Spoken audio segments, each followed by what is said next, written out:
முல்லை, கோக்கு, மந்தாரம், இருவாச்சி, மனோரஞ்சிதம் இப்படி வனத்தில் உள்ள வாசனாதி மலர்களை எல்லாம் பறித்து வந்து உங்கள் பாதங்களை பன்னீரால் கல்வி எழுபட்டாரையால் துடைத்து 1000 கோடி வந்தனம் போகிறேன். கண்ணே தங்கா அண்ணனுடைய திருவடி வாதத்தை வழிந்தார் என்று சோழாமந்திரம் எத்தனை பிறப்பு நடத்துவான் கூடியே பிறக்க வேண்டும். அண்ணா இப்படி என்னுடைய நான் தனியாக வசிக்கக்கூடிய கல்கோட்டையை விட்டு வெளியே வாரும் தங்கா என்று என் தாதிமாரை விட்டு அழைத்தீர்களாமே. அழைத்து என்ன காரணம்? கண்ணியா தங்கா அன்னாரை பசி அதிகமாக பெற்றது. ஆனால் இருக்கிற வகை நம்ம மனத்திலேயே நல்ல வாழை வீசுகிறது. கோமாளி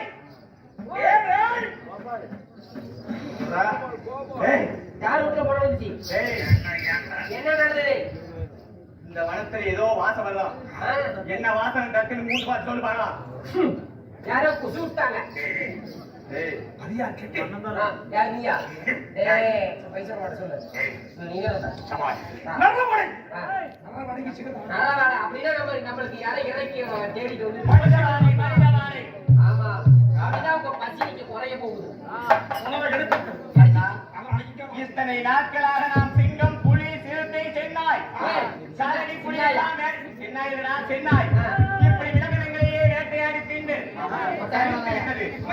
இன்று நமக்கு மனிதர்கள் நம் மனத்தில் வந்திருக்கிறார். அதனால அதை சாப்பிட